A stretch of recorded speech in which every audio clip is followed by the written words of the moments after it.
welcome all the panelists and the participants to the first episode of this AquaTech series. We have been thinking about it for a long time, but we thought that it's appropriate, and we are very thankful to our partners today, which is the AL Group, for co-hosting this series. We have Ankit, who is the director at the AL Group. He will be moderating the panel, and we put down a very interesting panel today involving the industry and the startups. But before we get into panel, let me just take a couple of minutes to set the context.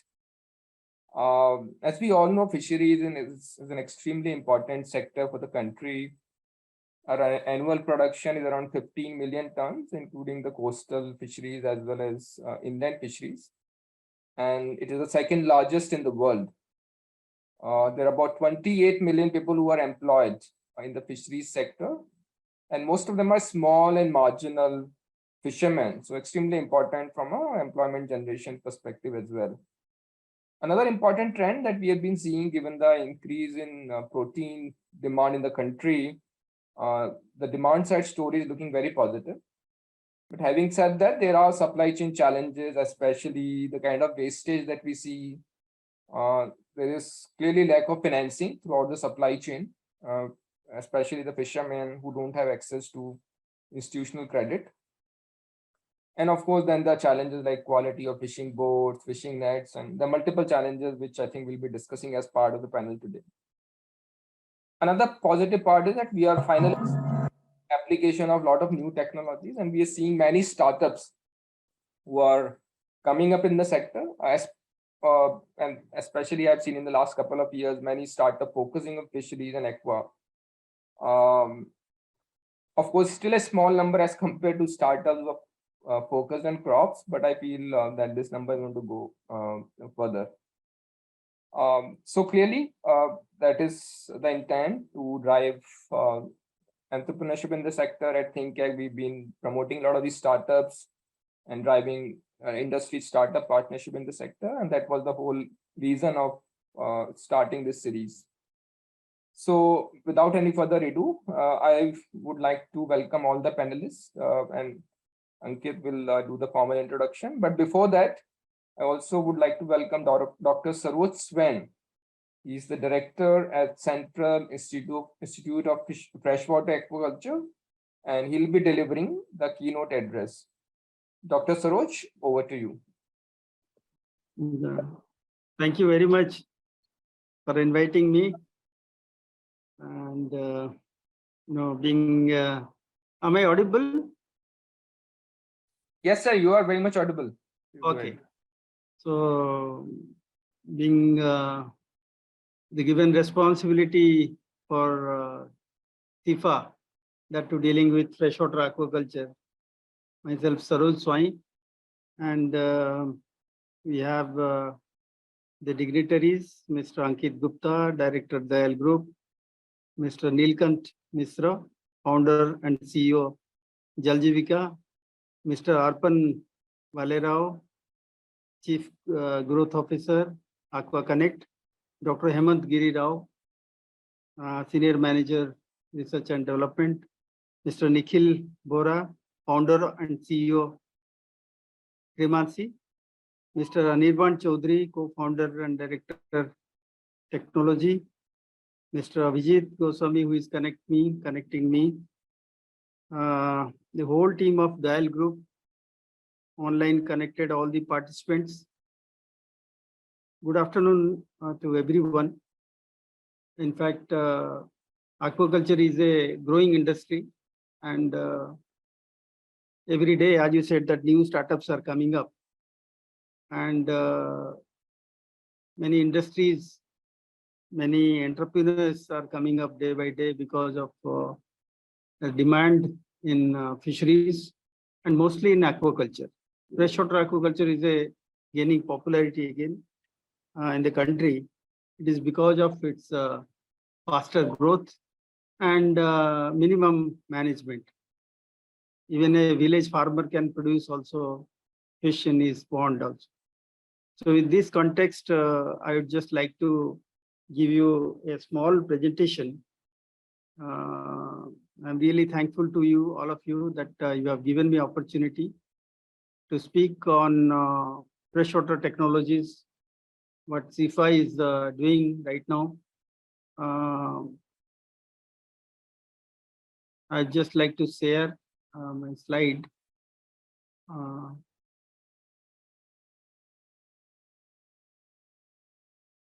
Is it okay?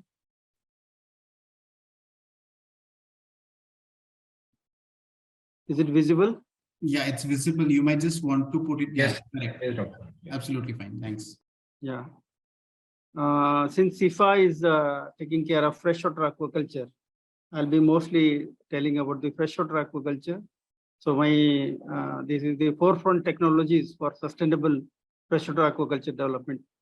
So CIFA being the premier research institute, we have ample of technology for the farmers, entrepreneurs, and if you see the production, we have present production is 14.1 million tons fish, and out of which aquaculture is if you compare the marine and inland, marine is declining, marine fisheries is declining, even inland fisheries also in the rivers and the natural water bodies are also declining. The only aspect is aquaculture is gaining. I mean, the growth potential aquaculture is higher. So present production is 14.1 million ton by 1920, and we have to reach 22 million metric ton by 2025. So this is our target. And then how we can reach there? And that's why the freshwater aquaculture is also very important. And if you see the aquaculture sector compared to other terrestrial animals like cattle industry and poultry and others, if you see both of these animal husbandry and aquaculture, the production system, fisheries is a complex system because it is inside the water. And if you consider the food conversion ratio, FCR, 1.2 it comes compared to other land animals like pork, chicken, and cattle. And the economics is also relatively very profitable compared to the other animals. And also market demand is also much there. Of course, I must say regionally important species also gaining popularity. For example, West Bengal, people like to have pabda, people like to have small fishes, people like to have kind of fishes like magur, anabas, and all this. But if you consider again the Punjab and Haryana, you'll find they like pangas, then chana species and all, having a single central vertebrae. So it's all a regional preference. Even if you go to coastal regions, they all like marine fisheries. They don't like freshwater fish. So regionally also there are species in northeast, completely northeast, they like magur, marel, pabda, and all these indigenous species they like. So by considering all this, CIFA has ample of technology for all the farmers, for all the states. So we had earlier the stakeholders consultation meet with all the state directors, all the KVKs, and also we have developed an action plan for Government of India. And we have surveyed almost all the states, the regionally important, which are the species are important in which state. So accordingly, we have given a plan. So CIFA, they have certain strategies how we can increase the productivity, as also the sustainable fish production, how we can go for it. So the four aspects, four areas, four strategies we can say, we are looking after, we are giving more emphasis. First of all is diversification. The number of species, number of aquaculture species we can add into our food basket. This is our important area of research. Then system development. Nowadays, the bioflocks are RAS and aquaponics and so many things, FIMTA, everything has come. So diversification also equally important. We want in less water, how much maximum production we can get. So that is why diversification is important. So right now we have in SIFA around 27 species we are working, almost 30 species we are working with food species, food fish species. And our strength is again the strategies, how we can develop genetically improved varieties. This is also again another area of research of SIFA. Cost-effective feed formulations. You know that feed is very important in any culture system. Then proactive health management. These are all 4 areas, 4 strategies for increasing aquaculture productivity and production. And if you see whole SIFA, around 27 species, around 30 species we are working. It includes major carps, minor carps, then peninsular carps, which is popular in Karnataka, Tamil Nadu, and Kerala, and other places. And the small fishes also, like misters, like tengra and all, anabas and all this, that also we are working. Along with, we have certain catfishes. We are working with catfish also, which are very important in Telangana and also northern India. So our the number of species we are adding every year. Even for example, in Manipur, there is a state fish that is called pengba. We have included pengba in our aquaculture system. So we are doing captive breeding technology. Again, we are sending to seed to other states to popularize pengba also. This is also growing a better, the price is better as well as the growth is also, it's gaining popularity. And basically, India is a carp country. We have different carps, rohu, katla, mrigal, all these carps we are doing. And if you go for polyculture system with a stocking density of 6,000 or 8,000 numbers per hectare, 10 to 20 gram size, like fingerling, advanced fingerling, with the ratio of 70, 20, and 10, we can get 80% survival almost. And production we can achieve 3 to 4.5 ton per hectare with a net income of 1.4 to 1.8 lakhs per hectare. This is, in general, carp culture is being, it is prevailing in India. If you go for carp culture with 0 stocking size, like for example, in Andhra Pradesh, if you go for Andhra Pradesh, the stocking size, the stocking material, like the fingerling, you can say, the yearling they are stocking, 100 to 150 gram size they are stocking with similar number, like 5,000 to 6,000 number per hectare, with a similar ratio, and they can achieve 6 to 8 tons per hectare. They can get 2 crops. So Andhra Pradesh is gaining profit with a high production and a net income of 2 to 2.4 lakhs per hectare and getting 2 crops. So second crop is also very much possible. So Andhra Pradesh is doing 0 size, carp culture. And earlier we are telling that rohu, katla, mrigal. Mrigal is a bottom dweller. And people are now preferring not much of mrigal. So they want to add Rosenbergi. So Rosenbergi, Macroaquim rosenbergi is one of the important species prawn, freshwater prawn. That in polyculture, it can be added in the bottom dweller, as a bottom dweller. So here, 50 to 100 gram size, if you stock like rohu and katla, which are both are very preferable species, preferred species in India. Whereas the Rosenbergi 2 gram size if you stock, and you are going to get net profit of 1 to 1.5 lakhs per hectare. And fish you are going to get that 4 to 5 tons per hectare. And the bottom dweller species like prawn, you will get 500 to 700 grams per hectare.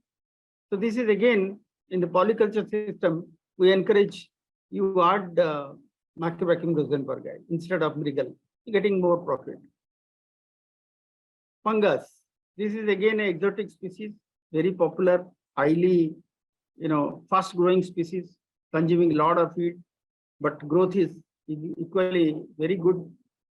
In northern India, like UP and other places, people are doing in a large scale production of fungus, where they are collecting seeds from West Bengal, like 1 to 2 gram size. I mean, in weight, they are collecting seeds, and they're growing in the cement system up to 100 gram size. And from there, they are stocking in the pond. So they are getting 20 to 25 tons per hectare, very high production, very vigorous feeding behavior, and getting good production. And where they can getting net profit of 3 to 7 lakhs per hectare. This I have seen very recently in Uttar Pradesh, in some of these places. I'm really surprised. Polythene lining ponds, they are doing fungus culture in a very large scale. And surprisingly, the preference size is 700 grams in the domestic market. They don't go for 1 kilo or 1.5 kilo. I asked, what is the reason? They said if the fat deposition is more, people don't prefer it. And mostly they prefer 700, 800 gram size, not more than that. In that way, it is very good, because more you culture the fastest growing species, you can partial harvest also. And again, you can stock the similar number in the system. So fungus is again important species in northern India, like Punjab, Haryana, Delhi, and other places. Magur, you must be knowing one Garipinus species has come to India. It is creating a problem in our biodiversity, as well as also it is not preferred species in India, because the meat, the growth is faster, but the meat quality is not preferred by Indians. So the Desi Magur, that's Clarius magur, this is very preferred species in northeastern India, West Bengal, Bihar, Odisha. And when you go for this Clarius species, 5 gram size, if you stock, 2 to 2.5 ton per hectare you can achieve. And with a net profit again 2 to 2.5 lakhs per hectare. This is again a small pond, perennial pond, small pond with shallow water pond. You can go for Clarius magur. And again, the feed-based aquaculture. Morel, this is again another important species, Channa striatus. And we have standardized the technology. The breeding technology is it is done. And we have demonstrated in many states like Telangana, Hyderabad, and other places. We have achieved success, and farmers are doing. And now there is a exotic species also, similar species also there, the fastest growing Channa. But compared to our Indian indigenous one, indigenous is preferred always. Desi chicken and broiler, you can have the difference. So Channa striatus is again a popular species in Andhra Pradesh, in northern India. In Jammu Kashmir also, they prefer also Channa striatus. But here we are going to get 2.25 ton per hectare with a net profit of 2.5 lakhs per hectare. So this is again another important species. We have freshwater pole culture. Nowadays, Pradhan Mantri Matsya Sampada, Pradhan Mantri or Narendra Modi sir, after his Mann Ki Baat, the radio telecast and all, people are now mad for this pole culture. So every month, almost every bi-monthly, we are conducting some training programs. If not physical, we are going for virtual training programs. But physical training program also, there is a lot of demand. People are coming in a huge number. They are doing this round poles as well as image poles. So this is again another area where we can achieve success. Ornamental fish, it is again gaining popularity. Of course, my research is on ornamental fish. And basically, we collect the fish from indigenous water, like natural waters. Some of the endangered species we collect good color, and we acclimatize them, rear them, and breed them. And seed production is going on. And also we are conducting training programs for the exporters, for the people, those who are interested in ornamental fish. Besides our exotic species, like 100 numbers of exotic species also very popular. These are all high value species. So this can also be another technology where we do not have much area, like in pond, yeah, for fish aquaculture, like carp culture, you require large water areas and all this. But here one can do it within limited places. Like so, aquarium fish also gaining popularity, and our Matsya Sampada Yojana, we have 650 crores allocated to ornamental fish. Of course, in aquaculture fisheries, 20,050 crores also again there for the freshwater fish. New technologies like aquaponics, RAS, bioflocks, they are coming up. And no doubt the production is high with a limited space. You require energy here only 24/7. This is a major constraint in India, where we can ensure 24/7 electricity, energy, then only we can get good achievement, good production.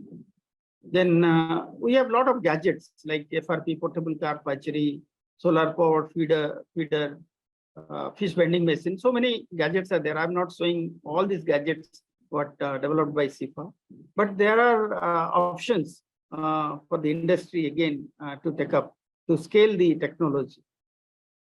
Our strength is Jayanti Rohu. This is, we are in of course 12th generation. It's an old slide.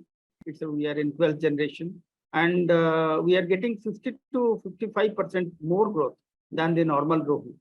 So this is again one of the important species, Labio rohita, and this variety is again a big research for SIFA. Some genetic like Jayanti Rohu, we have also third generation Katla.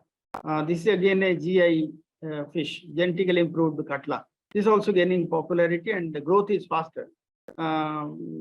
GI Scampi again, more number of, the growth is potential is more compared to the normal macro vacuum Rosenbergi. We are getting 20 to 25% more growth. So we have multiplier units. We have already established multiplier units, about seven multiplier units we have established in Andhra Pradesh and other places, West Bengal and other places. And there we are supplying the brooder seed, and there is a potential again for the export.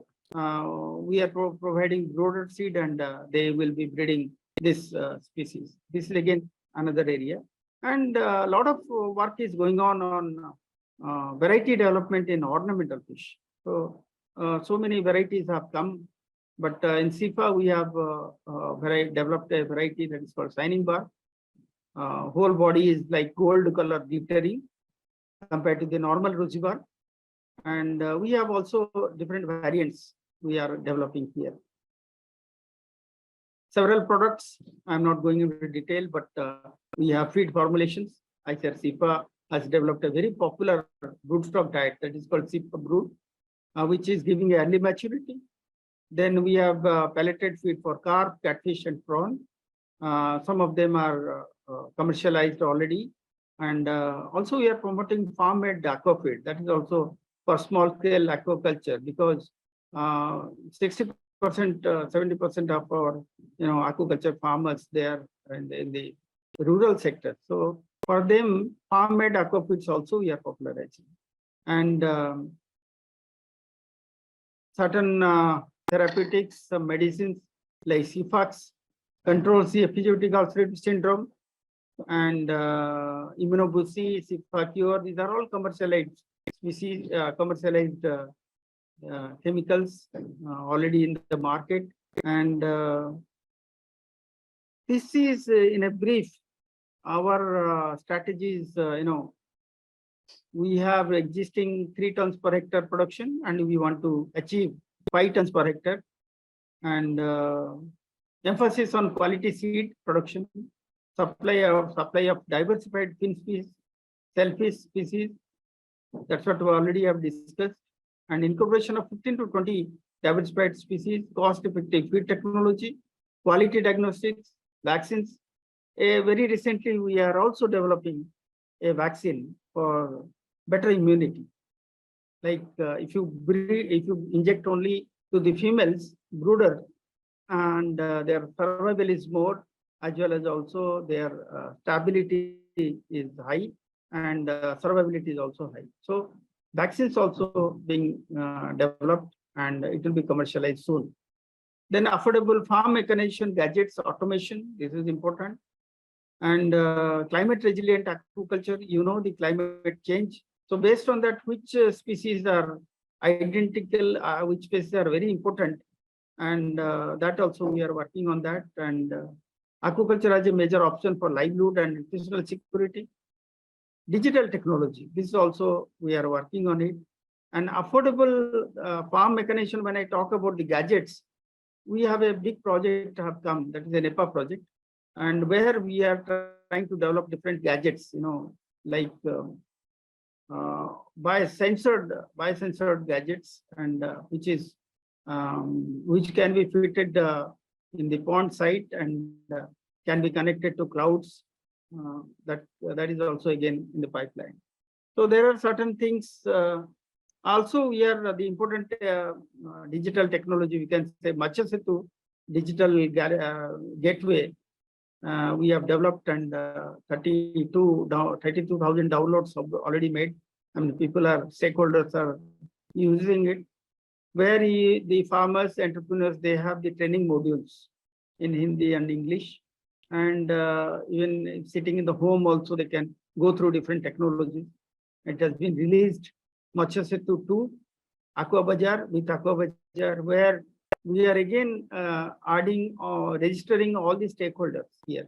The feed companies, the seed companies, seed production people, and every people, those who are related to aquaculture development, aquaculture production, they are all in AquaBazaar. They are going to join in AquaBazaar. So it is free, completely free. This also we are digital technology. We are working on it, and very recently we are trying to develop some more apps for the benefit of the farmers and entrepreneurs.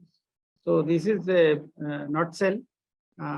Thank you very much for giving me opportunity again for discussing or telling about the CIFA and the technologies in freshwater. Thank you very much. Thank you, Dr. Friend. This was very insightful, especially the role of new technology that you highlighted.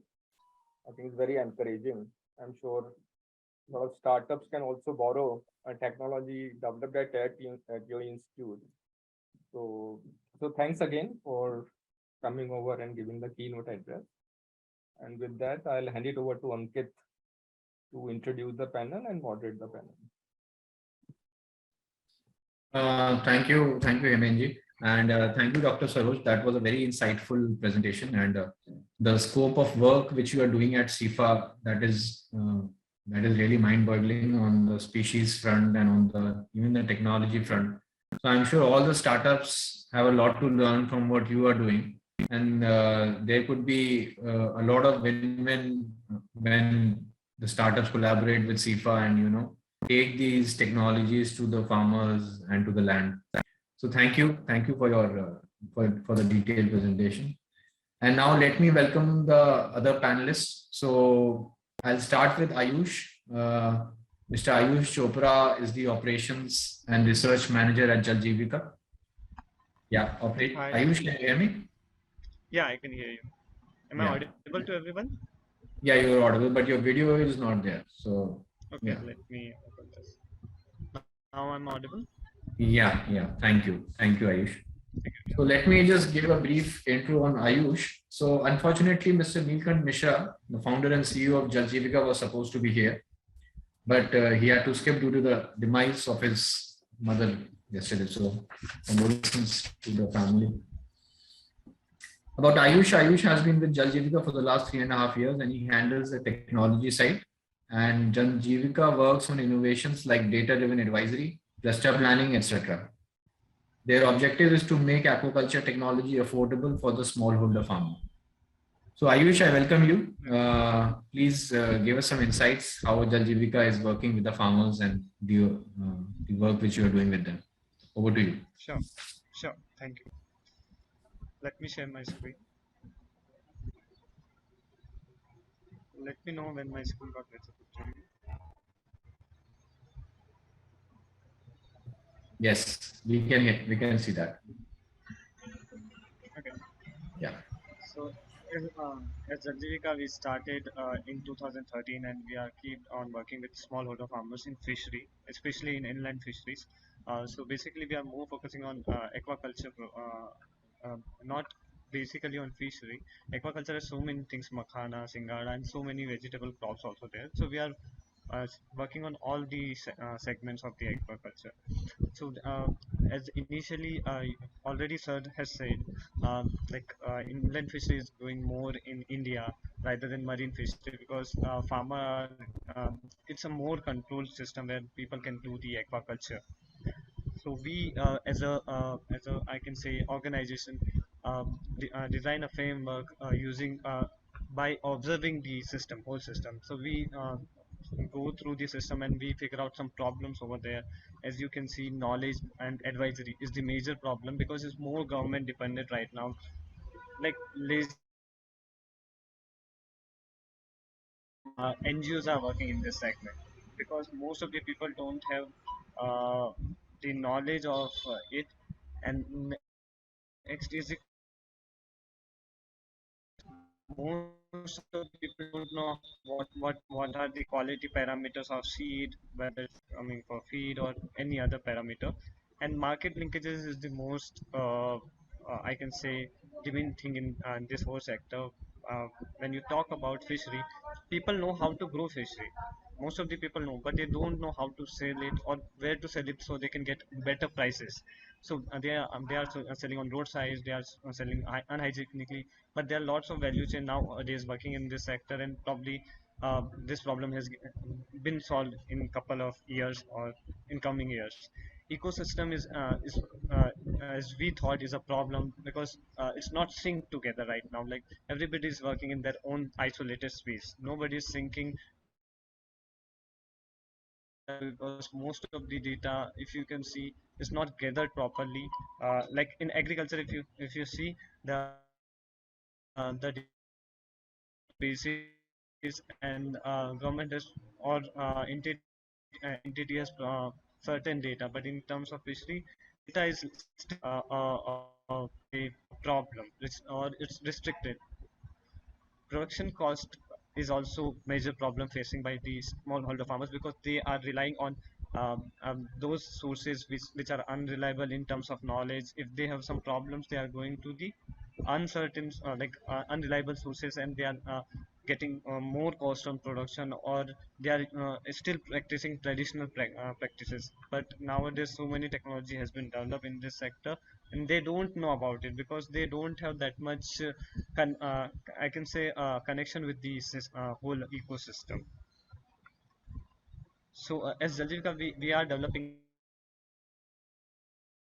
with on a ground level with Aqua School, uh, on Aqua School, and then we are creating a ecosystem where we are training the farmer how they can develop or improve their farming practices over the period, or how they can utilize their unutilized water body. For example, like in Maharashtra, there are so many plastic ponds, but the farmer doesn't know how to use them. They are using only for irrigation purposes. With we and with other organization come together, and we let them understand like how you can utilize this plastic water ponds into a fishery, and they can get more income. I can say double their income over the period. And then in Aqua School, after they get trained, we also give them the opportunity to become micro entrepreneurs, to understand how they can do the business using this opportunity. We are not just making them a farmer, we want them to be a micro entrepreneur. Then the next steps comes where this micro entrepreneurs gathers together and form an FPO where they can work as an entity and they can sell it out. Right now we are working we already built two FPOs in Bihar. We are working in Alirajpur also to make one FPO. We already have three FPOs in Maharashtra, and these are fishery specific FPOs which are working with fishery species, and they are getting more benefit than working individually. Also, we are linking with them with credit insurance. I can say entities, private sectors. So this is the thing, and the Aquafilo is the person who is managing whole thing over here. So we are coming up with so many I can say platforms for the farmer, where you can say Aqua Fund is one of our platform, Aqua Talks is our platform, Aqua Mart we have. So many platforms are there. So what we are doing, we are making farmer to understand by enrolling them in the Aqua School. It's a complete structure where they can learn, they can understand, and then they can practice it. So as you can see in this picture, this is the Aqua school where we train 2,000 female farmers in Yavatmal district, and they are getting, I can say their income has been increased. They are getting 10,000 per month by you just selling the feed, seed, and the solution around aquaculture, or giving advisory to other farmers. So they are also getting a power in their hands to because it's also empowering them.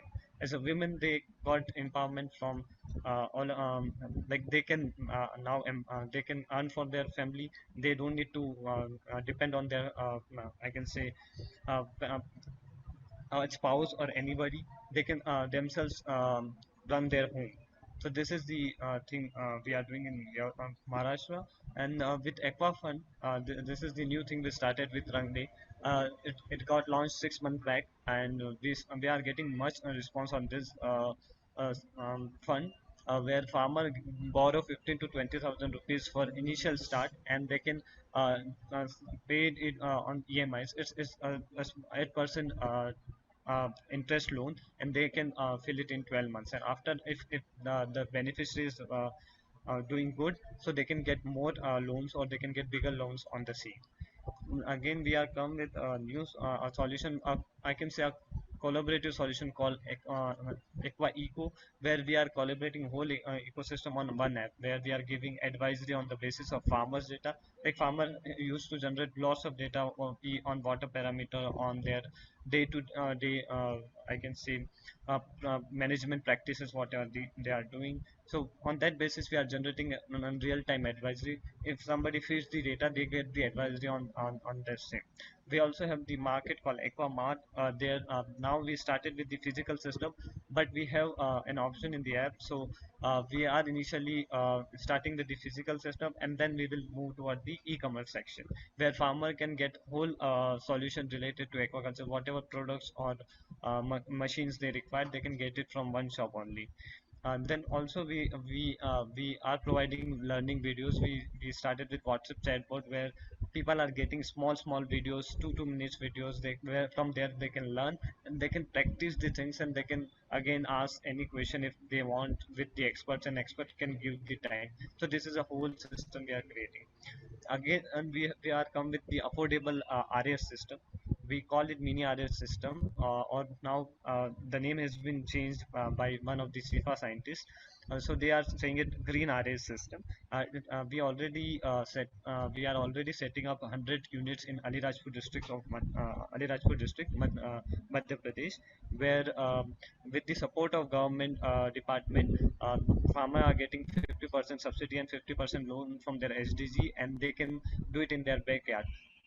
So I will also explain in next coming slides. Also, we are coming up with mini cages, which are solar powered. These are the small cages of 3 by 3 meters, and they can grow small. Like because the problem with the big, as we detect the problem with the bigger ponds or plastic lining ponds, they are much deeper. They are 20 feet deeper or 30 feet to fisheries, and they can easily harvest it. So it's a solution where they can get 2 to 3 meter of depth, and they can easily harvest or easily stock the seed in the pond. So these are you can see these are some of our engagement. We are also selected by Amrit. We are soon we will start our pilot in Puri, and for mini RS system. So this is the mini RS system, where it just has 6 feet of land, square feet it just required a good water source and source of seed and feed. and it is a 15,000 liter tank where people can do fishery easily, and it can generate up to 300 to 400 kgs of fish in one cycle. So this is the setup you can see.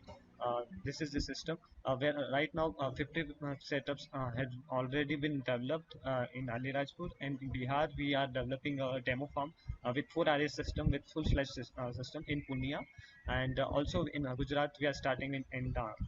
And as I already said, 50% has been contributed by PMSY, and 50% is the SDG support. Also we are working on the how we can make this thing or climate resilient and framework. So mini arrays is the small step we are taking in that part, where we are reducing the losses on I can say climate related or weather related things because they don't need to worry about water scarcity, because it's a small setup. They need 15,000 liter of water, and they can recycle it and they can use it. So it's a small step Zanjika is taking in that front. And also we are coming up with a new technology like data driven advisory system, where farmers are getting advisory on the basis of data instead of getting it from any unstandardized manner. Also like our first setup is aqua school. I already told, like, because it's an innovative setup where farmer can learn each and every technology related to aquaculture, whether it's cage, whether it's pond farming, whether it's mini arrays or biofloc. We have a integrated setup where they can learn about aquaculture system.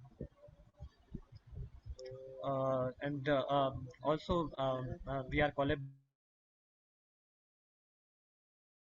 with local authorities which can help us to work on the community ponds and with farmers, because with panchayat it's easy to work with farmers, and they can understand our methodology. And we're also creating CRPs, community resource person on ground, which have little more knowledge, or they with those person who are comfortable to talk with farmer. So in this way we are engaging the community by their own community persons.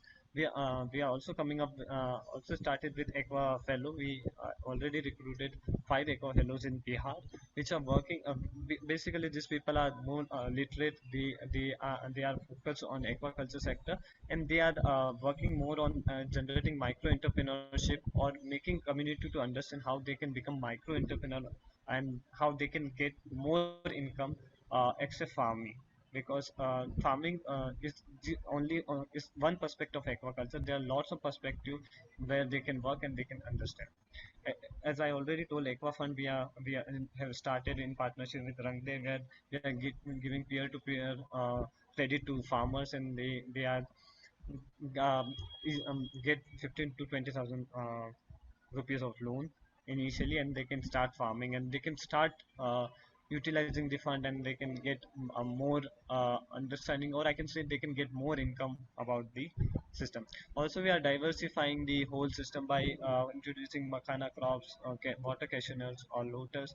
This type of crops we are introducing in the segment, so farmer can generate more income, because sometimes most of the farmer doesn't feel good with doing fishery, so they can diversify. They can use they can also go for makhana or white cashew nut or singara farming in their farms. And aqua talks we started 1 year back. It's a continuous talk session. Every week we have experts or scientists which connects with the local farmer, and there from there they can understand, or they can ask their question, or get understanding about new technologies. So these are some of our technological integrations, where you can see we have created a cluster planner, where any authority or any entity, those who want to understand how they can or how they can plan the strategies around aquaculture, so they can go for it by putting the data. Initially they need to just put the data, what are the basic data. For example, if I want to set up a hatchery, and I want to understand what is the specific point or specific village I need to select to uh, uh, do the set up this hatchery. So so basically you need two, three data like number of ponds around it, number of farmers who are doing fishing, and 2 to 3 data you will put, and you will get the particular point from where you get the data. Like I can set up in 2 to 3 villages, so it can be easily accessible by most of the farmers. So this is one of the example. There are lots of things we are doing on ground. We are also creating road maps for different government organizations. Right now we are working for tribal department of Maharashtra. We already done MOU for 5 districts, and we are setting up whole I can say ecosystem for them, where from aqua school to I can say hand-hold support to farmer. Jal Jeevika is helping the department to understand and to make a farmer understand how they can get more income from fishery. So that's it from my side. Thank you.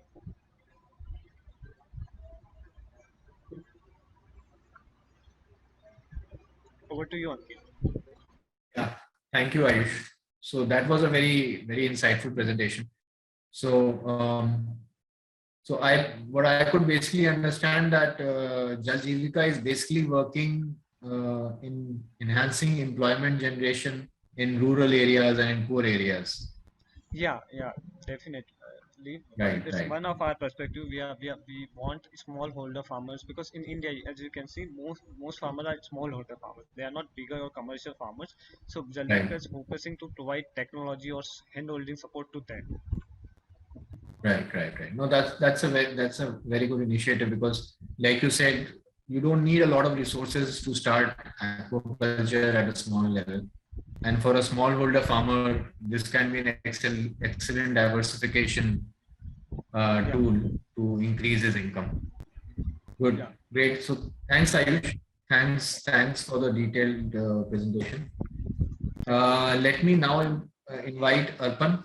Mr. Arpan Bhalerao is the Chief Growth Officer at AquaConnect.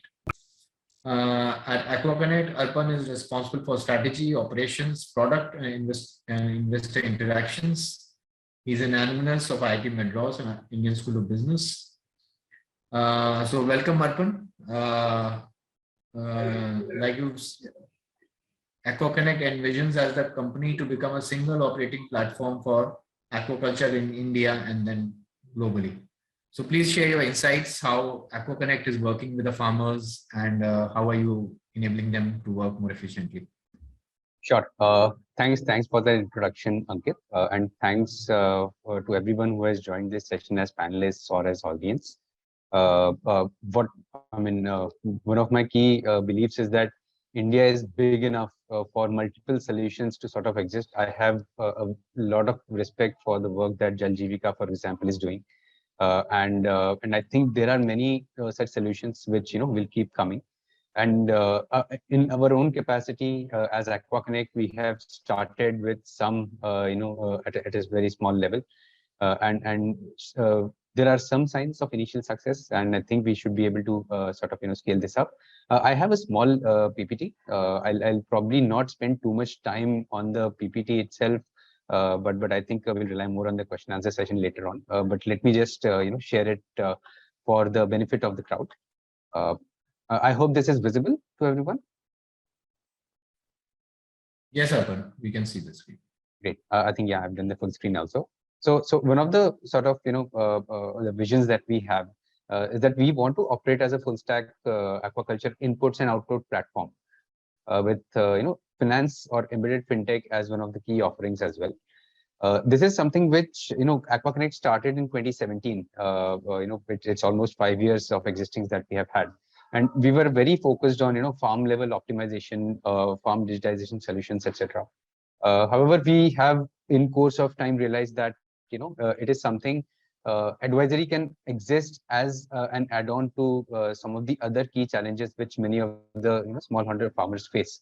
So I was following the presentation from the representative from SIFA and the earlier presentation from Jal Jeevika also. One of the things which we have realized is, especially outside of Andhra Pradesh, a lot of farmers face difficulties in accessing the right inputs. Many a times the advisories, etc., is available through numerous online platforms nowadays. And that is something which we have realized that is a pain point to solve for on a scale. The second thing, as also rightly also feel that there can be a very good solutions solution which can be obtained when operated at a larger scale. So let me just go through on how we essentially are approaching. I'll skip that earlier slide. So this is essentially how we are envisaging our entire solution. What we have realized is, because the nature of the smallholding farmers in India, 80 to 90% of them, servicing individual farmers is a bit expensive and not very scalable. This is a learning which initially we sort of had in the first couple of years of our operations. And hence, we have now started to rely on input retailers or aqua partners, as we call them. These aqua partners can be local, aquaculture specific products, shop owners, etc., or individuals who want to sort of come into this this particular sector. And they are more organized sort of businesses or small and medium businesses, enterprises. They'll be GST registered, etc. So we essentially tend to work with these input retailers or aqua partners, as we call them. And then essentially they are working with a bunch of farmers in their network. And that is how essentially we are making aquaculture inputs more accessible to the farmers. On the output side, the aqua partners again double up as people who give us intelligence around the availability of the right output. And with that intelligence, essentially, we are able to prepare a supply side database of available produce and then link it to the right buyers in the right markets. So I think that is how we are approaching. So we have these sort of aggregators who essentially help us consolidate demand and the availability of raw material or supply on the output side and connect it with the right stakeholders. Now, what we have also realized is that almost the entire value chain, there is a requirement. There is a requirement. Just give me 1 second. Sorry. Sorry, there was some noise at the background. So essentially, what we've also realized is that almost the entire ecosystem is having working capital issues, and hence we have also tied up with a few NBFCs to be able to provide formal financing to these stakeholders. So we have done pilots for direct farmer financing in Odisha. We have also started, supply chain financing for the input retailers and even for the seafood buyers. So essentially, our thesis here is that right now, any lender, be it a nationalized bank or private bank or NBFC, they do not have the right understanding of this sector. And hence, a platform like AquaConnect can essentially come in and bring that expertise to be able to understand the cash flows of various stakeholders and link it up with the right financial products. And that is where AquaCred as a fintech platform essentially comes in. So currently we have a sanction amount of almost about 8 crore rupees in the last 6 months, which essentially is an open credit line which rolls over in about 30 days, every month once. So this is how we essentially are gaining. Apart from this, there are multiple other technology level interventions that we are right now doing. So one of the things that we have realized is that we believe that because most of the farms in India are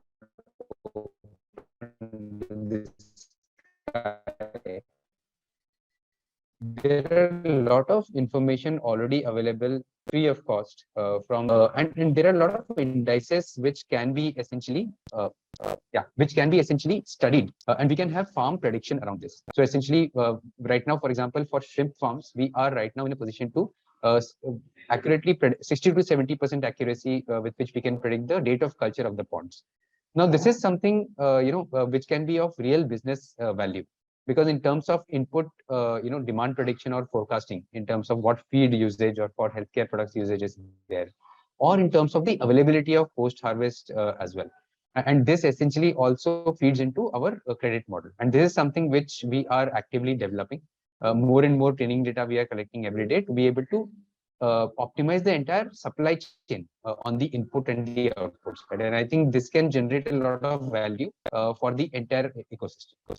So as I said that, we are enabling DOC based farm input demand prediction model. And this is something which Now, for example, if we are working in remote places in Bihar, one of the things which will always be an issue is the supply of feed and healthcare products without too much of storage requirement, because again the fish feed, etc., they have a shorter shelf life. Hence, I think prediction of demand becomes very important. As we move forward, even the harvest availability. So as we saw from the first presentation, that there are specific sizes which are preferred by the consumers. This is something which we can use as a real-time tool in terms of the availability of material, so that the post-harvest market linkage can essentially be done in a more efficient manner. So this is something which we are actively working on. To date, what we have been able to do is that all the aquaculture ponds in the state of Tamil Nadu, Gujarat, Andhra Pradesh, and Odisha, we have been able to map them, and right now we are in process of sort of tagging them to the right farmers. Tagging the right MPDA licenses, for example, with them, etc. So this can be a centralized database for a lot of agencies, for a lot of consumers, business enterprises, to look at and use them for their own purposes. So this is something which is actively going on. We currently are connected with about 60,000 farmers. We have had a very healthy revenue growth in the last 12 months. In terms of the aqua partners, we have onboarded about 440 aqua partners as of now. And we are continuously expanding our presence on the ground. So as I mentioned, that we are becoming a channel for a lot of input providers. So in fact, what we also realize is that a lot of development on the biosciences front is happening, wherein there are a lot of new products and very new technology is getting developed. But for those products to find the right channel to the consumer, that is the farmer, this is something which is still an unsolved problem. So, for example, we have been able to work with a company called Karyotica to bring the first WSSV vaccine. WSSV is a very big menace in shrimp farming, for example. T-biotic is a product which is used by a lot of shrimp farmers in terms of getting rid of the other aquatic life. Then there are some herbal products which we have been able to sort of obtain, and there are some very unique probiotics, etc. So these companies they were not able to have their own distribution and sales and marketing channels. For them, we have been able to provide them a very good exclusive partnership and a good business for them to sort of thrive. So this is one of the key things that we are also banking on in getting new and new products which can help all these aquaculture farmers in becoming more predictable in their harvest. Thank you. I think I'll stop at that, and probably in the Q&A session we can have a further discussion over this. Over to you, Ankit. Thanks. Great, thank you, Arpan. So I think the problem which you are solving of giving the aqua farmers formal credit and insurance, probably that's a very deep problem in the aquaculture sector, because as far as we know, aquaculture has a long cycle time, more than agriculture, minimum 6 to 7 months, and farmer needs working capital for that much amount. So congratulations, that's a very big pain point for the farmer, and if we are able to solve that sustainably, I think that will give a very big fillip to the whole sector. Sure. Yeah, thanks, Arpan. Let me now invite Dr. Hemant Giri. Dr. Hemant from C6 Energy. He's a senior manager R&D. He's a graduate and postgraduate engineer from IIT Madras in biotech. He's then done his PhD in computational biology from National Center for Biological Sciences at Tata Institute of Fundamental Research, core skills in protein and polymer biotech. He looks after, at C6 Energy, he leads the team to develop eco-friendly solutions from seaweeds with applications in animal health. Welcome, Dr. Hemant. Over to you. Please tell us how you are working in seaweeds and other sectors regarding the aqua sector. Yeah, hello everyone. Am I audible? Yes. Okay, great. So good afternoon, and thanks for the introduction. And it's also great to see a lot of the panelists here. It's great to be a part of this amazing panel with amazing technologies. So Arpan and me go way back. We were batchmates in college. So this is good to connect on the same platform, working in similar fields. And so I just had a presentation to share with all of you about what we've been trying to do here at C6. Are you able to see my screen? Yeah, we can see that.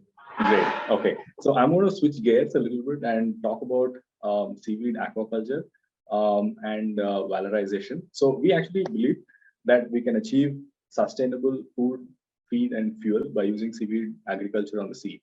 And the main aspect about seaweed aquaculture is capturing solar energy, and that's abundantly available in the tropics around the equator. And these are some of the common vegetatively propagated red seaweed like Kappa ficus or Cuma, Gracilaria, etc. And in the tropical region, whatever is marked in red are places where the cultivation of these species has been tested. So around the equator, you have abundant sunlight. You've got warm oceans. It's perfect climatic conditions for growing lots of seaweed.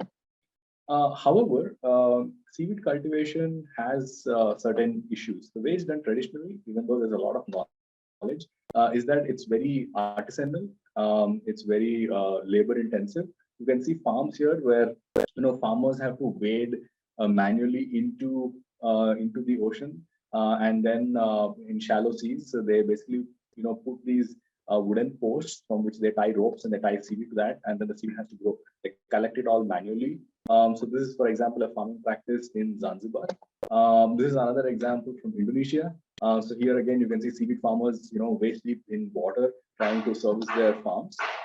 And in a sense, when you want to, seed the seaweed, you want to put it out in the ocean, you want to harvest it, you want to transport it. Seaweed cultivation becomes labor intensive, and what happens because of this is two things. One, your cost goes up, and two, the farmer is limited by the amount they can harvest or service per day. So at C6 Energy, so at C6 Energy, what we did to solve this problem is to invent a sea tractor, what we call a sea combine. So this is a catamaran type boat. This is what we've invented here. The innovation here is that we've put in farm mechanization on top of this sea combine, and it allows you to do automated seeding, like for example, as is shown here, and laying out the farms in the ocean as well as harvesting. The advantage with doing this is that it can lower costs. It allows farmers to access more area and to harvest and service more area, and therefore have more productivity and more profits. For example, you can see here the kind of tube nets that have been put out in the ocean in the form of in a ladder-like fashion, and the sea combine just goes on top of these farms to service them, to harvest and to seed the seaweed. So the way the sea combine does it is that when the seaweed grows out of the tube net, you can see here in this picture that there's a tube net and there's seaweed that's growing out of it.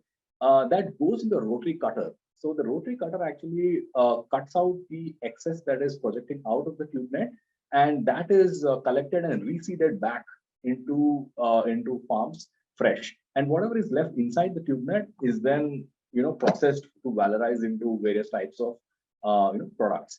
And this is the sea combine in action. I mean, this is an image showing how it can farm tracts of ocean in the open space. Yeah. Now the question is, why are we doing all this? Seaweed as a biomaterial is a very versatile raw material that can be converted into a variety of products, from food additives to biofuels to bioplastics to organic chemicals, agri inputs, and so on and so forth. Not only that, seaweed actually does not depend on arable land or fertilizer or fresh water, and it can be grown throughout the year. It has a very short life cycle, and all it does is suck up carbon dioxide and convert it into valuable, chemicals and polymers. So in terms of versatility, in terms of value of raw material, it's a very valuable material to have. However, even though you can make a variety of products from seaweed, the main issue is the cost of raw material and processing. So while you can make things from all the way from pharma to fuels, and in order to access those product opportunities, you need to have seaweed production at a really large volume and at a really low cost. So the C Combine actually enables us to do that. It enables us by using mechanization to increase our productivity, increase our reach, to increase the amount of seaweed that we can harvest, as well as also reduce the cost of seaweed cultivation. Recently, we closed our Series B funding, and we are very pleased to have BASF Venture Capital and Aquaspark invest in us and to join us on this journey. So now I'd like to switch gears and talk about how we can use seaweed from these farms to make products that have value to the community, right? And one of the type of products that is of interest to this group here would be the products that we have for shrimp health and productivity. This is much like the kind of products that Arpan was talking about in his presentation. And we've got products that actually improve the immunity of the shrimp, all the way from binders or concentrates and powders, etc., depending upon the flexibility that's required by the farmers.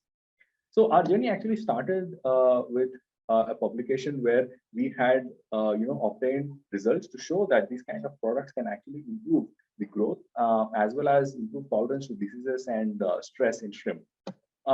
Then we went on to formulate various types of products, and today our flagship next generation product, Vesigrow, it has a patented active ingredient, which is the sulfated galacto-oligosaccharides, and these are naturally present in seaweed and not present in any other land plant. So it's important to access them using sustainably sourced seaweed raw materials while making products that have consistent molecular signatures for a good quality product.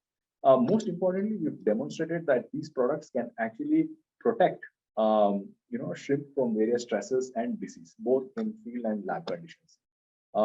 These products actually act by assist technology. Assist stands for activation of systemic immunity and stress tolerance. And what these products do, the active ingredient actually improves the immunity. It enables a sustained stimulation of the immune response, especially of stress tolerance as well as antimicrobial defense genes. And by doing so, it improves the health of the shrimp. It improves the productivity for the farmers. In lab trials, we've shown that it actually controls bacterial disease. For example, you can see a significant improvement in the survival of the shrimp when you use our product versus the disease control. We've also shown tolerance to WSSV infection. It delays the onset, as you can see in this bar graph, whereas the infected control significantly there's a significant loss of mortality much faster than that of the treated one. Most importantly, we've done independent field trials with our product in farmer fields where we've demonstrated the benefit of using our product. So, for example, the seaweed product Vesigrow, when it is given for just a 1 month period in shrimp cultivation, can actually improve the average body weight for in under field conditions. It can reduce the FCR, which is a very important aspect as you would all know. But most importantly, it improves the yield for the farmer and ultimately better profits. So to summarize, our products optimally stimulate shrimp immune system. They protect against infection and they improve tolerance to environmental stress, and ultimately leading to improved harvest and lower FCR.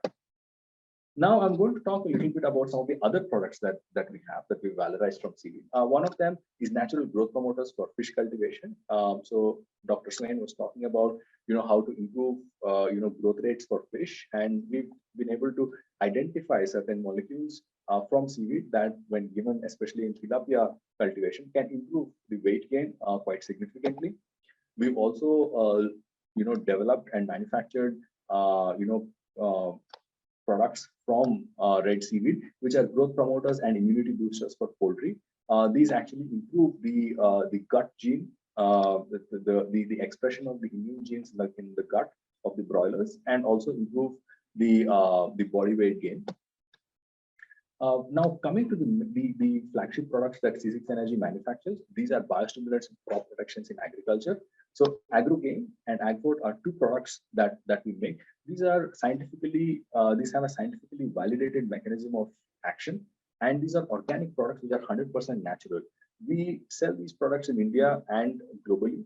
The main benefit of using AgroGain is that it improves the productivity for farmers, for vegetables, fruits, for food grains, and so on. And therefore, it improves the conversion of fertilizer and also improves revenues for farmers.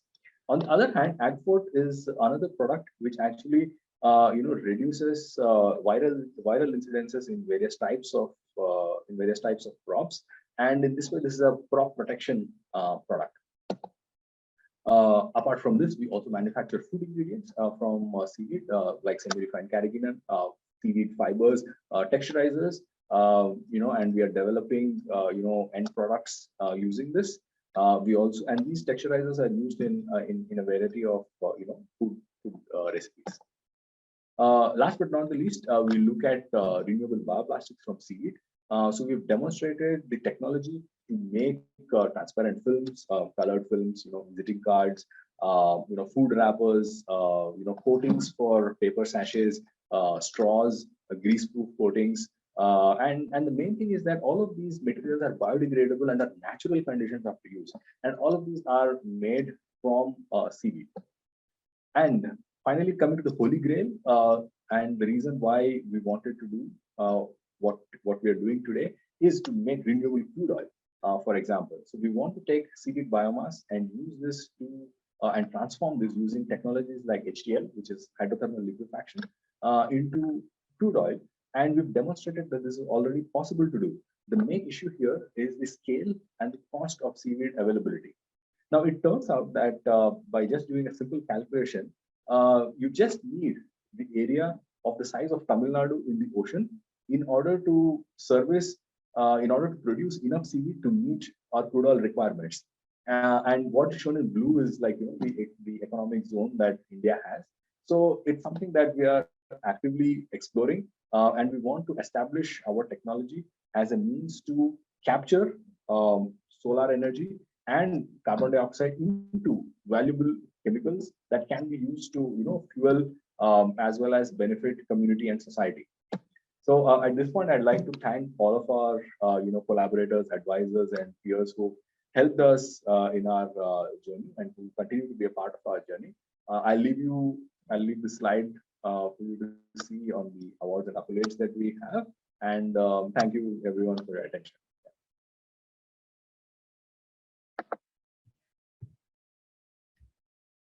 Thank you, Hemant. That was very exciting. First of all, congratulations on your Series B and the exciting use cases which you shown for seaweeds. It's definitely very promising. So tell us, is it like what is the international scenario like? Is seaweed what is the most popular use case for seaweed internationally? So while people might not know it, a lot of seaweed, I mean, if you look at it globally, a significant portion of seaweed is consumed as food, especially in Southeast Asia, like China, Korea, Japan, Indonesia, and so on. There is a portion of that which is converted into value-added products. In India, seaweed as a food is not something that is very popular, maybe in some areas, but even in Europe, some parts of Canada, and so on. Seaweed is considered as a food dinner, and today with a lot of the emphasis on alternative meats and things like that, seaweeds that have high protein content are being used as meat alternatives. So there's a lot of excitement about it, but nevertheless, traditionally seaweed have been used as part of food recipes and food ingredients. So there's a lot of history behind that, and that's really the main sort of use of seaweed globally. Okay, great.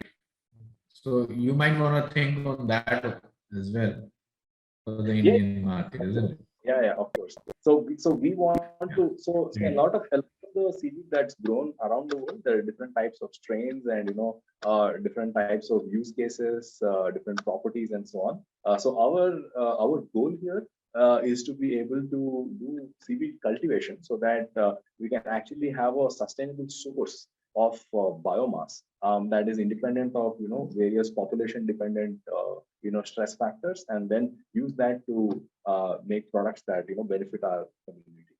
Right, right, right. Great, great, very exciting. Thanks a lot. Thank you, Hemant, for the detailed view. And now let me welcome Anirban. Mr. Anirban Chaudhary is the co-founder and director of technology at Frugal Labs. He's had a career spanning over 12 years with Internet of Things as a major focus. He's worked with startups, industries, and government agencies for designing and implementation of innovative smart solutions. And now, welcome Anirban. Please tell us how you are working in the aqua sector with the IoT, Internet of Things. Over to you. Hi, thanks for the introduction. And I'm audible, right? Yeah, we can hear you. Yeah.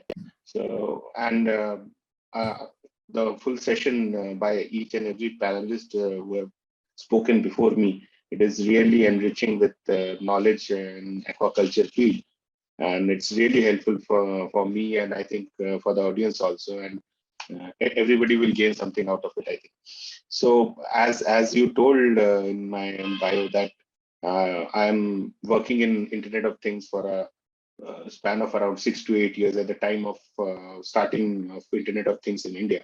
So we worked in Frugal Labs on different things, and slowly we came into the agriculture and agri-allied field of Internet of Things, where we thought the requirement for sensors and automation is the most, because it was totally untouched. In real sense, it is totally untouched.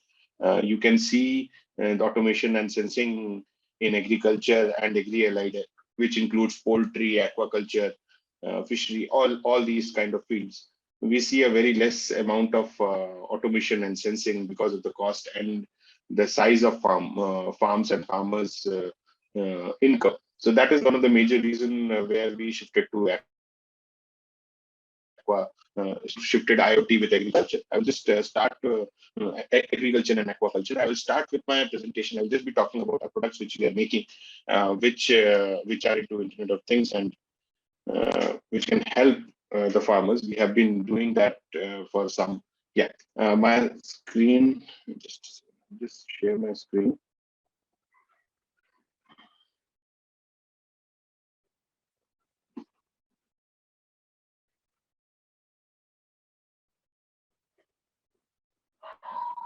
Okay, my screen is visible. Yes, my screen is yes, visible. Screen. So we call our Internet of Things platform as Flip, Frugal Labs IT platform, and we have a specific product line for which caters to the aquaculture setup. And so I will just give a brief about Frugal Labs. So we started in 2012. So this is our 10th year in the running, and we mainly offer sensor-based technology based on automation setups. Currently, we mainly work with the farm businesses and farmers throughout the value chain. So it's in the production stage, it's in the storage space, and it's in the transport stage. All stages we try to put in sensors and automation wherever it is possible. So that is our brief introduction about Frugal Labs. So as I was telling, our main value chains are agriculture, aquaculture, and poultry. These are the three places where we work, and we work in the production, in the storage, as well as in the transport scenario. So with this, I will be just talking about our sensing and automation setups. So this is something which is a standard product which we are having. Here we have a fixed device which has the sensors for which are normally used in aquaculture, like your DO sensor, pH, TDS, temperature, humidity.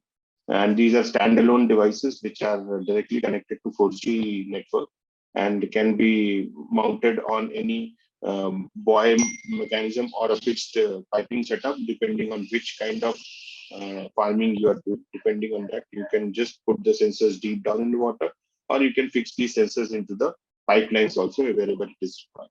So this is a stand-alone setup where the data is continuously taken by the device, and it has a solar panel so that it can be charged. The battery inside the device can be charged on a regular basis, and you can have a 24/7 monitoring of the data with a given interval of time as you require. And this is a self-sufficient system where you just put a 4G SIM inside the box and leave the device as it is, and it will just scan and send the data to the cloud, and you can observe that using our dashboards and our apps. Okay. We have another setup in the similar style, which is having a handheld setup. We have been working with the handheld setup with Jal Jeevika, earlier panel guest Ayush, I think. So we have been working with them also for the handheld setup. So here, these handheld setups are little bit lower costing than the standard fixed setup because of the sensors changes. Here, what happens, you have the device, you have all the sensors, you can put it in the water, direct water, or you can just collect a sample of water and put these sensors, and you can get the same amount of values. Here, what we do is, because in most of the cases where we are observing that the people who are collecting the data are not the people who have a lot of literacy, so they tend to not able to write the data properly or things like that. So what we do here also, we put a 4G SIM inside, and they have to just operate it as switch off, switch on, and you have some lighting system as red and green. So once the green light glows, it means the data is uploaded. So they just have to do the activity, but they don't have to write any data. So we don't get into the situation where they write wrong data or they just falsify the data. So we don't get that. We also have a GPS enabling option here, so that if in case you want to log the place where they are reading the data, you can log that also, and so that there is no wrong full data collection happening on the field, and it can be always traced back to the location where the data has been taken. So they're all here. We have adapter system. You can use the device for some time, and depending on the charge scenario, you can always put it on charge in the night, and daytime you can use it. And you can, by using handheld one, you can use the same device in different pond structures across the day or a day or two, in depending on what frequency you want to observe the data. So these kind of handheld devices are used by people who have multiple ponds and they don't want to regularly monitor the data. And this data has a direct scenario where we also store these data in the device itself, in case that if the network is not. The same thing applies with the first one also. We have an internal storage scenario where whenever there is no network or somehow the data has not been uploaded to the cloud, the data is stored in the system, and whenever we get the network, the data is uploaded back to the cloud. So these are the two major sensor-based scenarios. So now I will just talk about our new setup, which is a SENACT, which we call SENACT. This is a sensor and actuation system. So this is applicable for throughout our value chain, where sensors and actuators are working together. In the aquaculture field, what we see is we have a feeding system and aerator pumps, majorly aerators, where we have something to actuate. So depending on the sensor values, the feeding pumps and the aeration setups can be switched on and switched off, and this can be automated.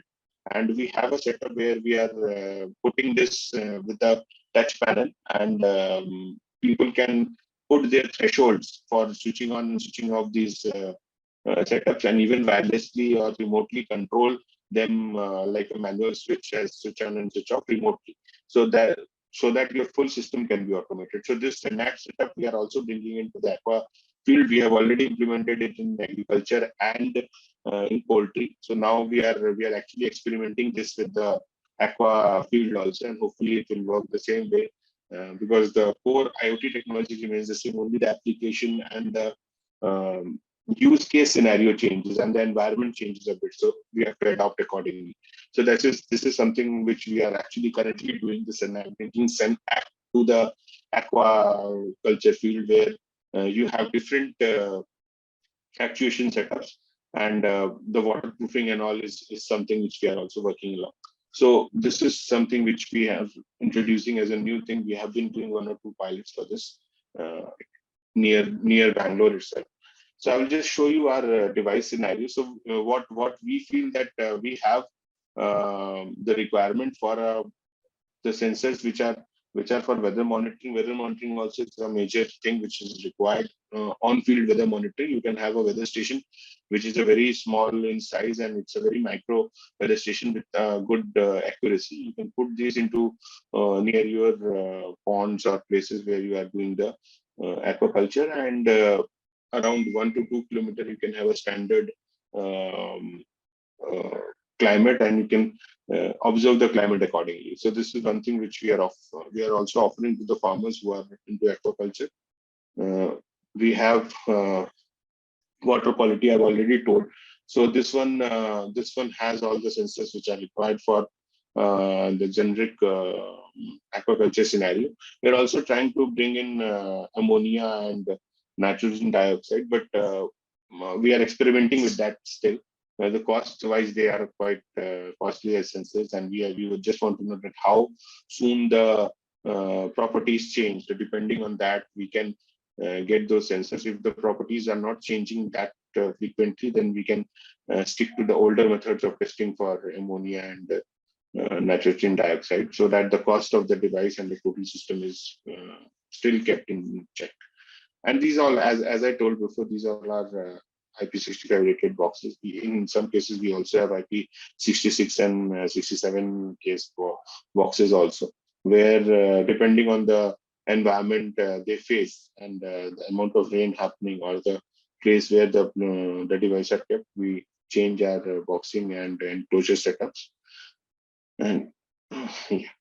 And this is our small water supply control unit. Here we can control different pumps and solenoid valves and pumps and aerator setups, where you can control up to 4 devices directly through this, and with the extender you can even go up to 10 or 10 plus devices which you can control. And this all can be done with Synact, where you have all the system locally attached to the network, and the gateway connecting to the cloud directly. And you can fix your values for each and every actuator to be switched on or switched off, and accordingly it can work around. And this can even change with time in a regular way. You can simply using a simple change in our app, you can change it. With the main housing board, we are also giving a touch panel where you can change the values according to your requirement. So this is our basic scenario. We do monitoring, we do analysis, and we do control. And depending on these 3 parameters, any solution which is required in agriculture and aquaculture field, we are happy to build with partners who are interested to give their inputs and their domain knowledge, share their domain knowledge with us, and create useful products for farmers and make their life easy. So that's the idea. We are ready to collaborate with any domain people who are interested to develop products on IoT. We have a good backing for IoT related technologies, but we are young in the aqua field, especially for the domain knowledge side. So we are ready to collaborate for any sensing and automation setup for this. I think with that, I will. Great.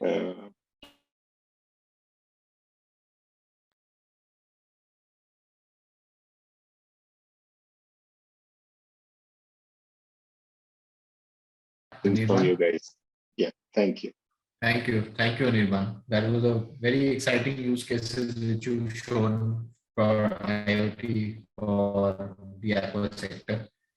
So, so how has been the adoption of these new technologies with the farmers, and how has been your experience? Where is the limiting factor? What has you experienced till now? So the limiting factor, I think I will say that mostly is the sensors, basically, because the problem with these sensors are the ones which are used internationally are very costly, and the ones which are used, these are normally not much produced in India.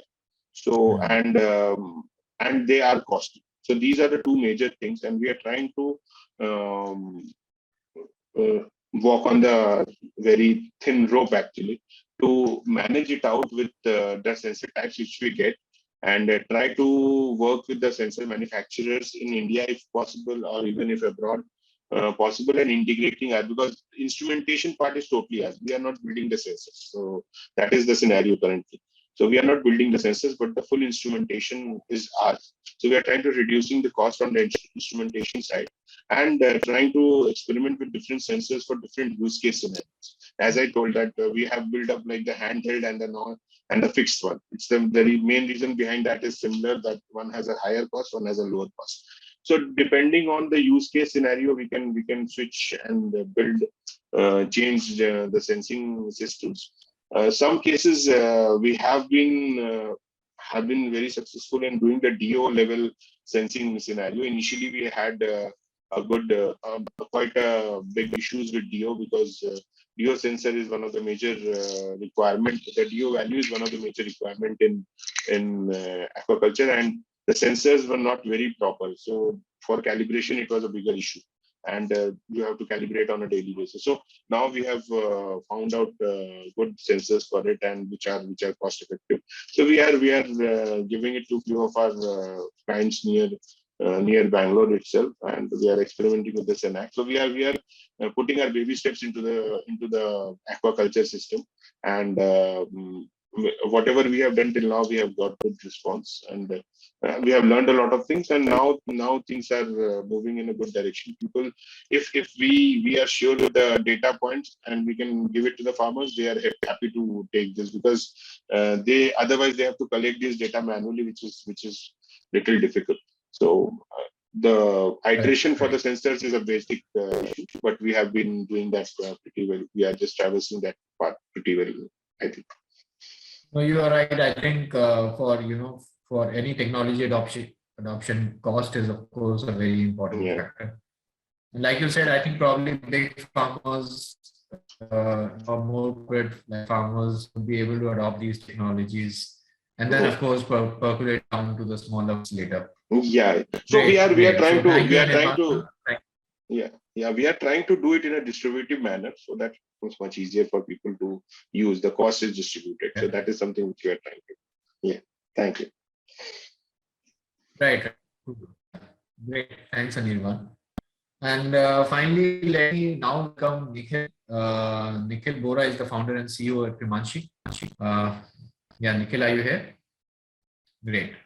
Hi, yes, I'm. So Nikhil is a biotech engineer. Yeah, he's a biotech engineer from VIT Vellore, and so they won a lot of awards. So congratulations on that, Nikhil. Nikhil is a Forbes 30 under 30 Asia awardee, and Krimanshi has won awards from Animal Husbandry Grand Challenge 2020 organized by Department of Animal Husbandry. So welcome, Nikhil. Eager to listen to your story and how Krimanshi is working in the aqua and animal feed sector. Sure. Thank you so much, Ankit. First of all, thank you so much for having me on this panel. I'm extremely delighted to be among esteemed panelists who are doing some amazing work in aqua sector. And since we are more sort of a new entrant into the aqua, I think it gives a great platform to kind of hear what all are doing, and how we are taking our baby steps to getting into aqua sector and contribute to this market. So to start with, I'll try to I'll just share my deck. It's just a small deck, and I think we can take more of the discussion as we go in the next round of question and answers.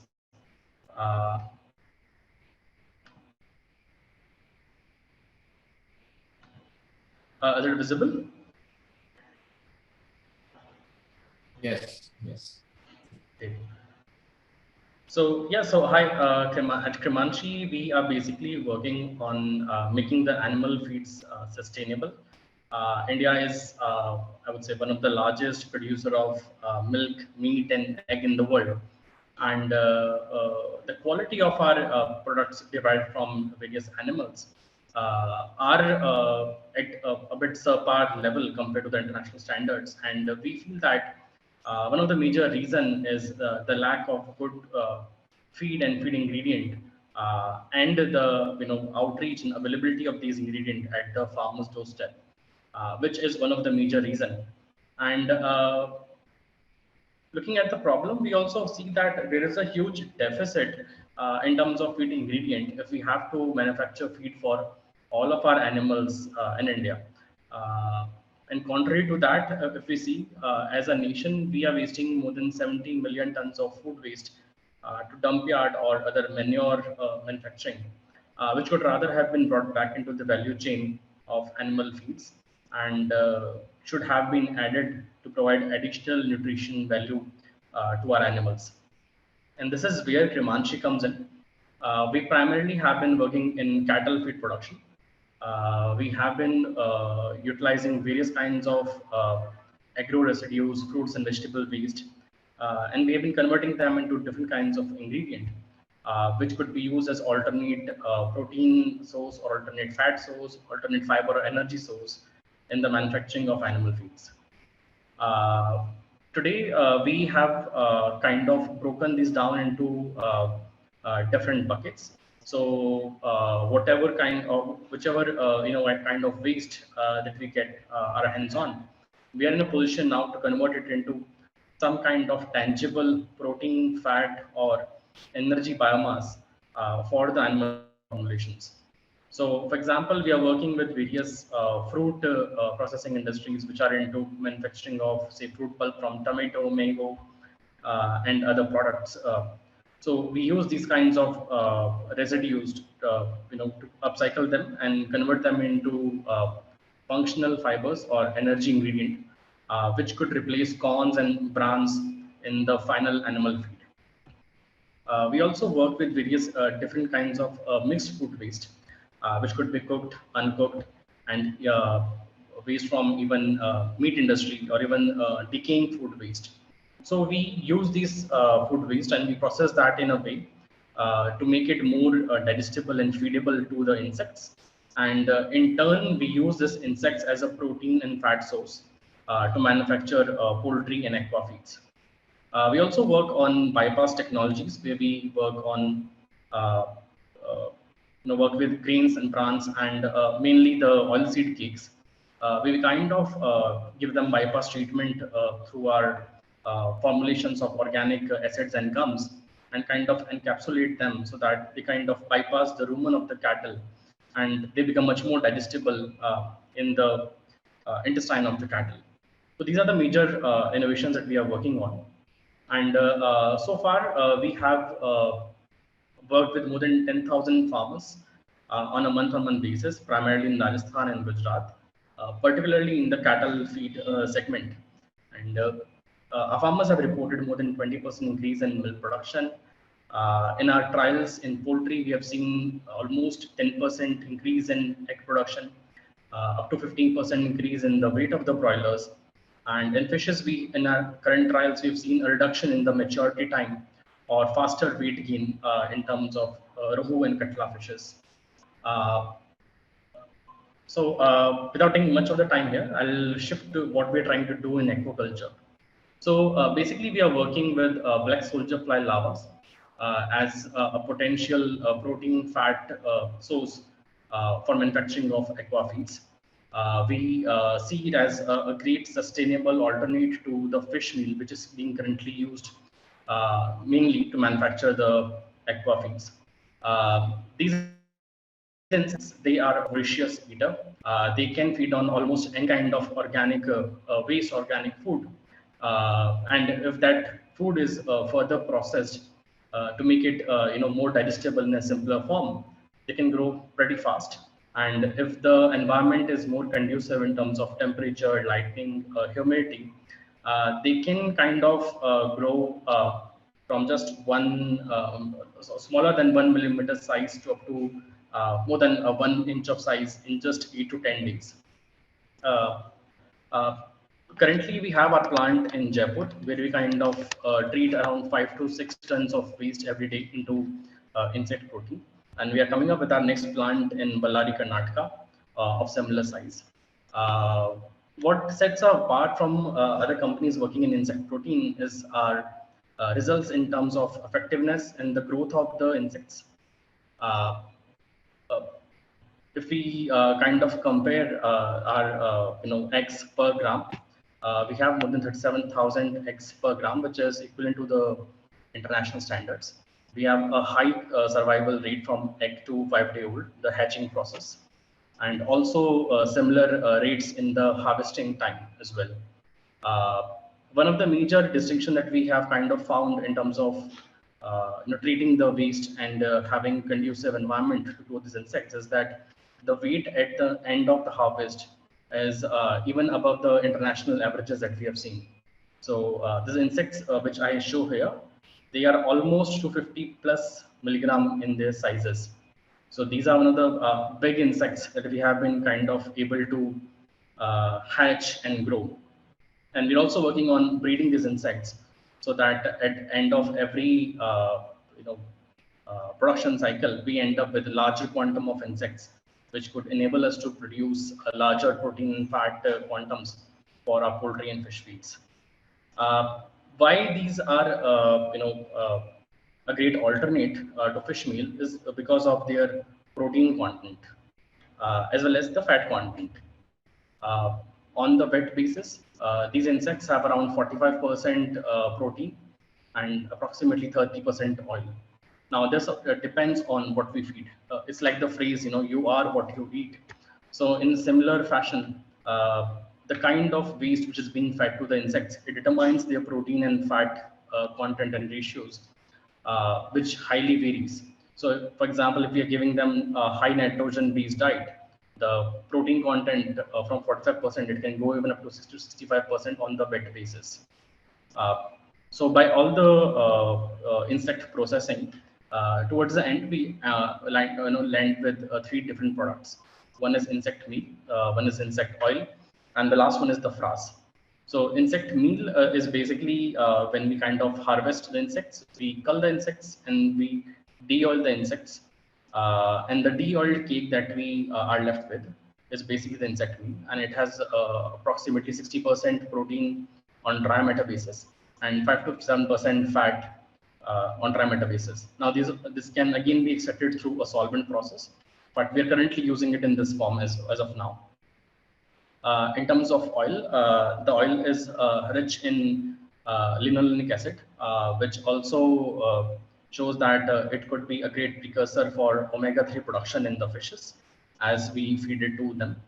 And the third one is the frass. Now, this is also very interesting because this frass usually it's taken as a manure or waste, which is basically used as a fertilizer. But then we also believe that this also has much more, you know, better use, I would say, in terms of using it as a feed itself for the fishes. If you see conventional practices, people have been using various kinds of fertilizer to grow the fishes in natural ponds. So this organic fertilizer, which is kind of loaded with the enzymes from the insects, becomes a much better a substrate to also feed the fishes on, and it has also shown better resistance. It has shown the fishes to have better resistance to the diseases which otherwise happen in the natural pond production. So we believe that these three products that we have could kind of have a larger impact in terms of how different kinds of fish feed are being formulated. The best part here is that we are working on a more of a decentralized model. So we are having our small insect factories at various locations. We are targeting the different high growth markets like West Bengal, Odisha, Andhra, Tamil Nadu. And we're looking to put up our insect production unit in different states, which can kind of bolster the supplies to the local feed manufacturers and even to the end users in these states. Currently, we are in a process to launch our own fish feeds, aqua feeds and shrimp feeds, which will be in the market hopefully by December of this year. And we're also getting into more of precision insect farming so that we can kind of formulate precise feeds for different kinds of fishes, shrimps, or prawns based on the end product that we need. So, for example, if we are having an inclusion of fish offals, we end up with insects having a larger oil profile and larger linoleic acid, which is basically the precursors of omega-3. And the fishes which basically feed on such kind of substrate or protein source will eventually have larger omega-3 oils. Similarly, we have devised a formulation where we are kind of mixing fruit, vegetables, and greens in certain formulation so that the end the product that we get in terms of insects has a larger linoleic acid, which is basically the precursor of omega-6 oil. Similarly, in terms of frass, we are also working on different kind of processing technologies in terms of kind of extracting different minerals or oils which are still left in the frass and could be used back into the value chain, and using it as a natural substrate which could go for open type of fish farming. Uh, and we are looking for partners who could either help us source different kinds of aqua waste. It could be fish fulls, or the farmers or the startups or the companies who are looking for substitute for fish meal, or who would even try, who would like to try to use fish meal based on BSF product, which would help eventually the fishes grow faster, attain the desired weight in less amount of time, and help farmers to take a larger number of crops in a year. Thank you so much.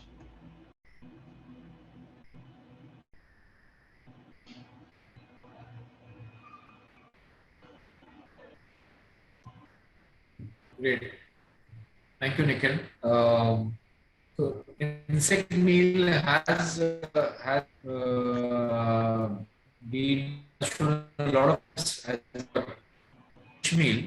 I think internationally very rapid, because fish meal, as we all know, is not a sustainable raw material for the aqua industry. So, and I believe there are a couple of startups working in this sector. So, how do you see the sector evolving, Nikhil? The insect meal sector. I believe there are a couple of black soldier larvae and other insects which are being exposed. So, at which do you, what are the challenges in growing insect meal sector? I think like the major two challenges for insect meal, I would say the first one is the availability of the waste.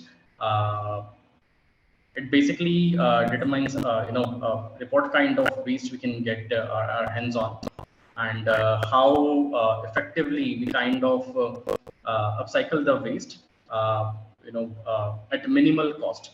Because at the end of the day, it's not just about the transforming of waste into insect meal. It's about transforming the waste into insect meal at a price which is acceptable by the market. So today, if fish meal or even soya meal is available at 50 to 70 rupees a kilo, insect meal, has to be somewhere around that price point or a bit above that. So I think this is one of the major challenge. And second challenge is again in terms of I would say again distribution. So that's why I said like more of a centralized production may not work. It has to be more of a decentralized production, catering to different kinds of waste which is available in different geographies, so that we kind of save on the cost in terms of production of the insect meal, as well as distribution to the local feed manufacturers, all the end users in those geographies.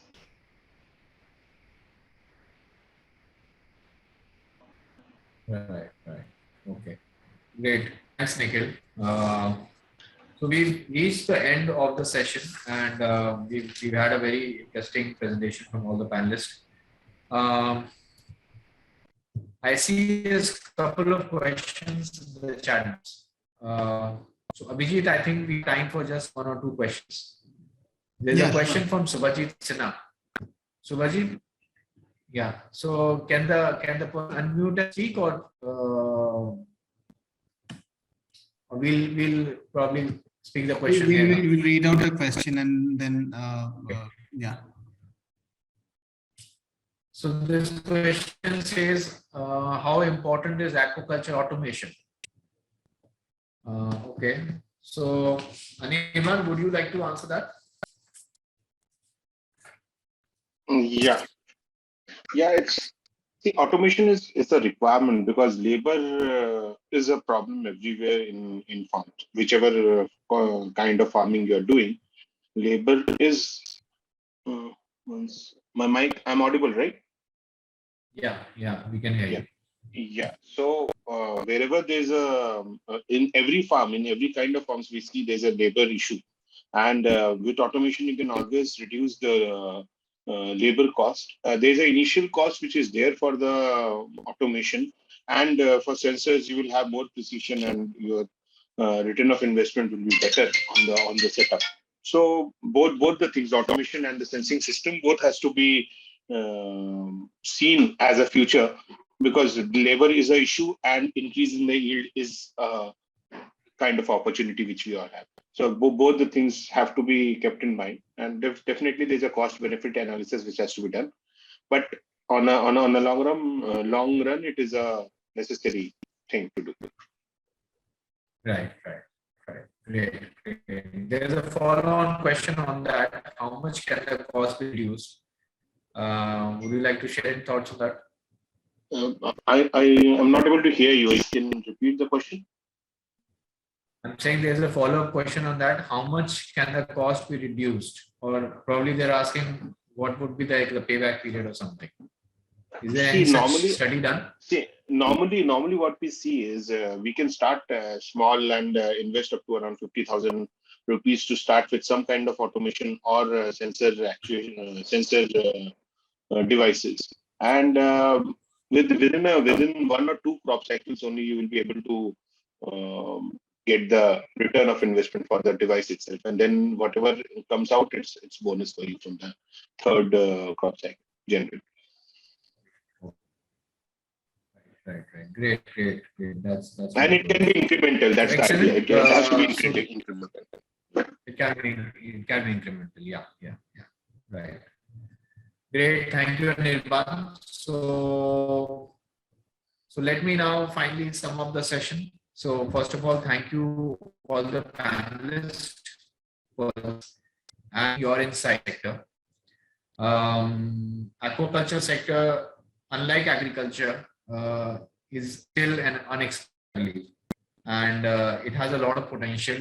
In a water abundant country like ours, where there are a lot of water resources, we are blessed with a lot of rivers and ponds, and I believe there's a lot of latent demand in the market. Once aqua is a supply constrained market, you don't often see a lot of supply in inland areas. Most of the aquaculture is along the coastal areas. So once you unlock the supply, probably the latent demand also gets unlocked. So there's a lot of potential. Like Hemenji mentioned at the beginning, we are at 50 million metric tons, and our target is to reach 100 million metric tons within the next few years. And I'm pretty sure that target can be achieved if the constraints in the sector can be resolved, like the credit problem, the logistics issue.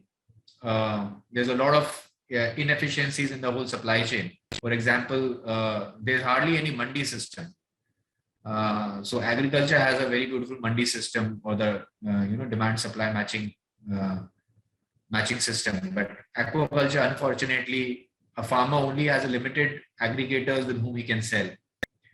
So a lot of these problems, once they are resolved, I'm pretty sure this sector can be unlocked into a multi-billion dollar sector. And each of the gaps are in itself a big opportunity areas. And thank you, panelists, for highlighting some of these pain points. And I'm sure once these pain points are resolved, we'll see a lot more value being derived. So thank you, everyone. And thank you, ThinkEgg, for organizing the sector, for organizing this session. Thank you, Abhijit and Hemenji.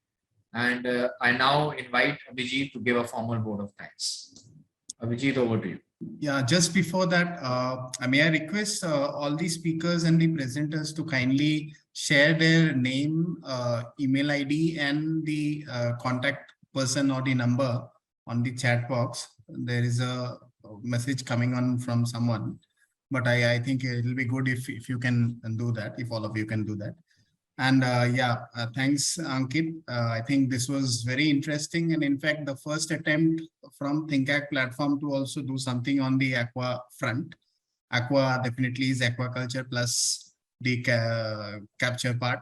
So this was interesting in the sense that we had a view of different solutions, different offerings, different problem statements around the value chain being attempted to solve. We also have, we had the director from CIFA, Dr. Saroj, who in spite of his busy schedule was able to make it. We sincerely thank him for this. We would like to thank each and every speaker and presenter, and I definitely see a lot of collaboration opportunities within this. For example, CIFA is also looking to bring in a lot of digital technologies and also collaborate with some of the technology partners. So my request to the director is if it is possible to also choose some of them, not only from this, because this is a series, we plan to continue this and we plan to bring more and more startups, and I'll be happy to also keep you informed and also looped in all the further series. And also the interesting development from CIFA, for example, the climate smart fish breeds that you are trying to develop. I think that's very interesting, and probably Jaljivika might want to take a look of these. I also see a lot of synergies, like for example, since Jaljivika and AquaConnect also have their platforms, so probably they might want to also promote certain products which Hemant is also producing. So likewise, different synergies and different opportunities can arise, and it's very interesting. Of course, we are also struggling to find the startup numbers in this segment, but we are very hopeful that in the coming next 2-3 years, we'll be seeing a lot of innovations around this. And definitely things will scale up after a point of time, but collaborations definitely we feel are a good way to move ahead.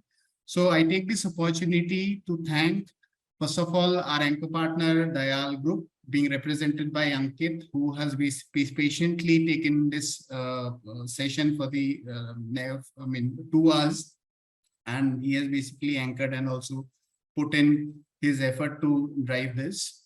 I would also like to thank Dr. Saroj, Arpan, Nikhil, Hemant, Anirban, and Ayush for taking out your time to basically come and represent your startup organization and also showcase the interesting, the exciting work that you guys have been doing. It's fabulous, and we definitely see a lot of opportunities in this sector in the years to come. And with this hope, with a positive note, I would like to end my vote of thanks. Thank you, and have a very great day. Thank you. Thank you so much. Thank you. Bye. Thanks, everyone. Thank Take you. care. Thank you, everyone. Thank you, everyone.